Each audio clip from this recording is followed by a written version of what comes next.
Welcome to another episode of the Early Years Learning Hub podcast series titled Professional Learning Tapas. This is the series where I share what I hope are some golden gems of learning that inspire you to make some changes to your practice that work for you and most importantly help the children that you work with to thrive. My name's Jackie Ward and I am the Managing Director and founder of the Early Years Learning Hub, and I'm excited to be bringing you today's topic, which is writing great transition to school statements. In this episode, I'm going to be looking at some key ideas about why transition statements are important and how they contribute to continuity of learning for children in one of the most significant transitions of their lives. This, of course, is not just my opinion, but actually there is a huge body of international and national evidence that tells us that strong transitions matter for children, not just in the early years, but can have an impact on a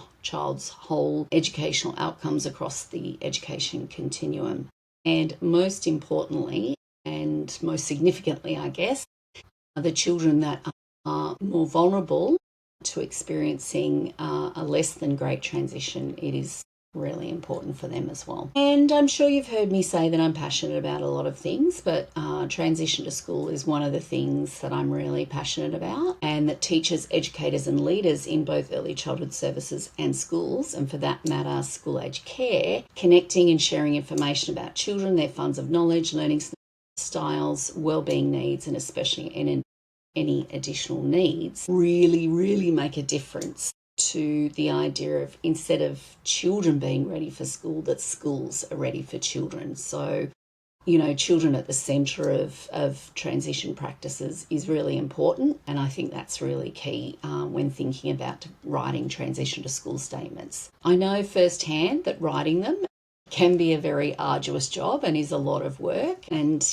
I guess for me, I always think about, if something is a lot of hard work, I think about if I'm more connected to understanding why it's important, that really helps me to value that work and to prioritise it and to really put the energy into making sure that those statements are full of information that I think is really accurate and really gives a deep picture of a child, and that also I'm thinking about the variety of different audiences that I'm writing it for. I'm writing it for my own assessment records. I keep a copy of the transition to school statements as a final kind of entry in that child's records, observational records that we're required to keep. I think about it being a really great summary for families of their child's journey, maybe not just in my time with that child, but as a summary overall of how that their child has progressed in relation to the learning outcomes and the key components of the early years learning framework. And of course,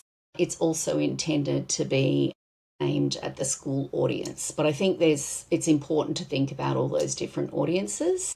We're going to cover off on some of why that's important as we go on. And again, I also know that there's a lot of early childhood professionals out there that feel that schools don't even look at the statements and consider them to be a waste of time. I can tell you and testify from my experience dealing with hundreds of schools across New South Wales that most schools are definitely keen on drawing the information and see it as an opportunity to form community partnerships as the start of a conversation around what they can do to support children. I think the other thing we need to remember in terms of what I said before about writing our statements in relation to the audience, we need to think about, the context of how they'll be received as well.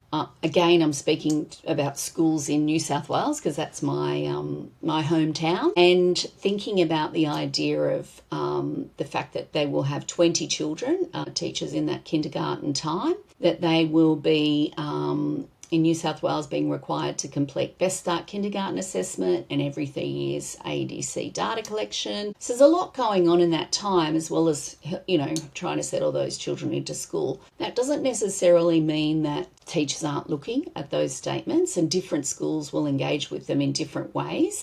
But I definitely think that there's a keenness from the school's point of view to connect. And there is such a thing in New South Wales schools as School Excellence Framework, and transitions and continuity of learning are a component of that framework. So there's not just a want, but there's also a policy imperative, I guess, for schools to connect and support positive transitions as well. So, as I said, I think, there's multiple audiences there and there's multiple reasons that make these a really worthwhile kind of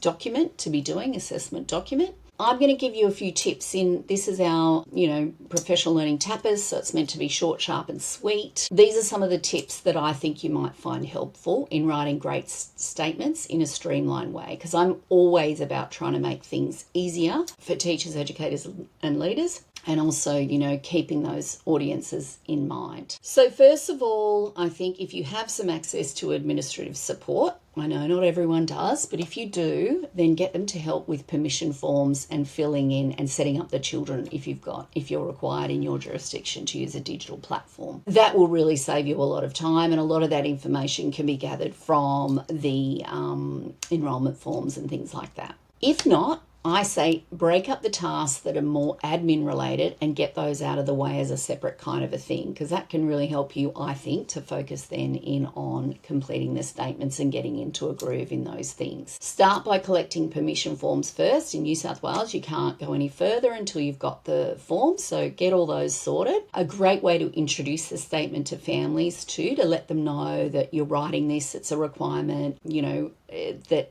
the information will be shared with schools, and all of that kind of stuff. So that's the first thing that I recommend. Again, if you're doing this yourself, then you might also be able to streamline your processes. If you use software for your enrolment information, you might be able to print off a report or download a report that has that information, so you can do that fairly quickly. Try and negotiate with your organisation, with your manager, some additional time to do this work, because it is an extra, particularly if you have to set the children up, it is an extra thing that you need to do.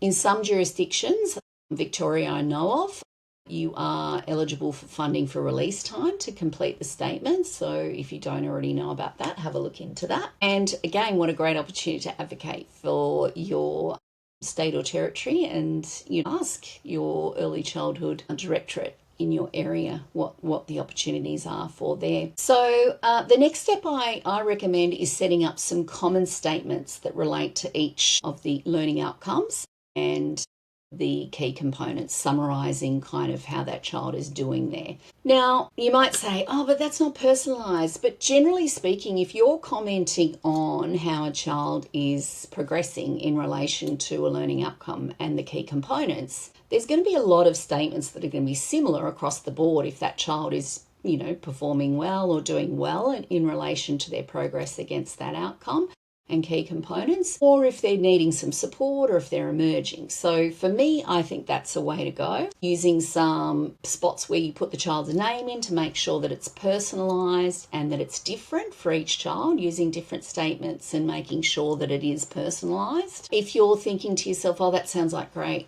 great idea, but I haven't got time for that, we do have a really awesome professional learning. The Early Years Learning Hub has published Transition to School Statements Supporting Continuity of Learning, which is about a 1-hour course. And one of the handouts in that is some statements that you could use. And it's split up into that idea of, needing support, emerging, and delivering on those skills, as well as high potential and going above and beyond. So if you're interested, you can purchase that PL and you can get a copy of that, or you might want to do it on your own, whichever way. The other thing is that you also might want to be very rigorous if you're going to do this in your editing, as if your entries have used, say for example, he or she, or if you've put a space in there for the child's name. If you're cutting and pasting, you want them to sound relevant and tailored to that child. Again, that is speaking from experience where I haven't rigorously checked my work.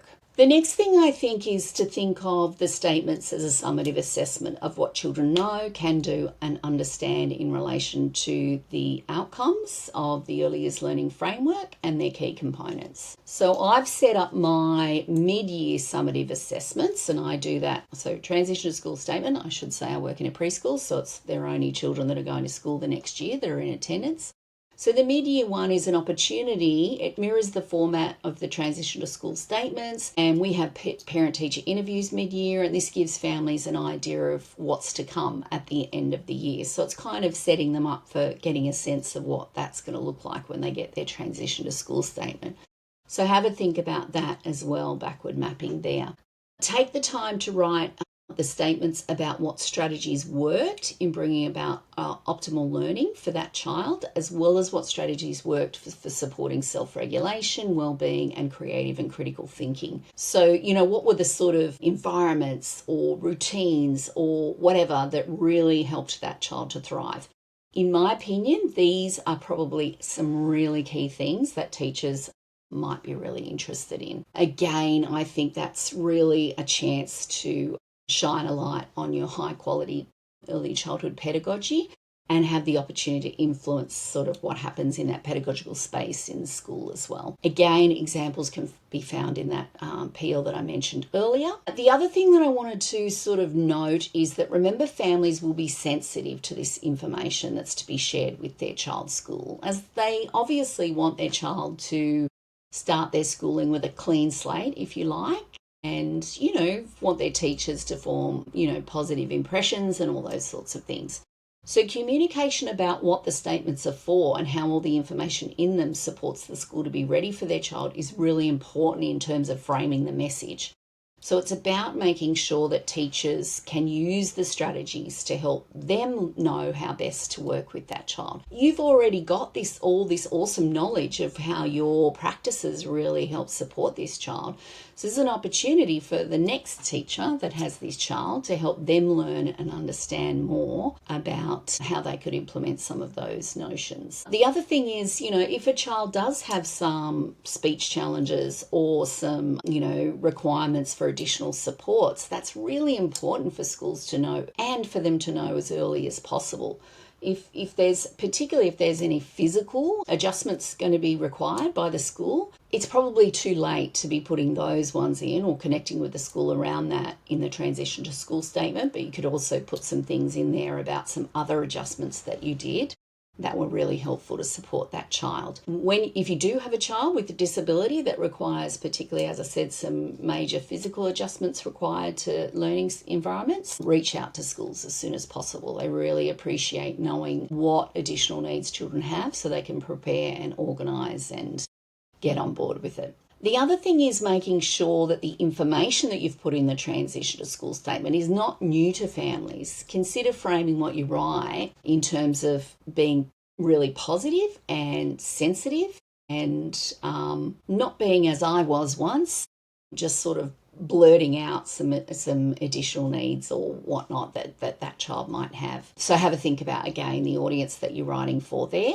If you've got the opportunity to offer parent-teacher interviews, and again, I know that's not everyone doesn't have time or opportunities to do that. No problem if you don't. You might want to write an email or a text message or however you communicate with your families. You could do that and give them an opportunity to do that. It doesn't necessarily have to be a face-to-face thing, but an opportunity for them to read the transition to school statement, to discuss it with you, to talk to you about it, and then, if they have any thoughts about, anything that they'd like to change, they have an opportunity to do that before you formally submit it. Once you've submitted it in New South Wales, it goes to the school. You cannot modify it after that. And consider the statement as an invitation or a first point of contact to talk to local schools about the children coming into their classrooms next year.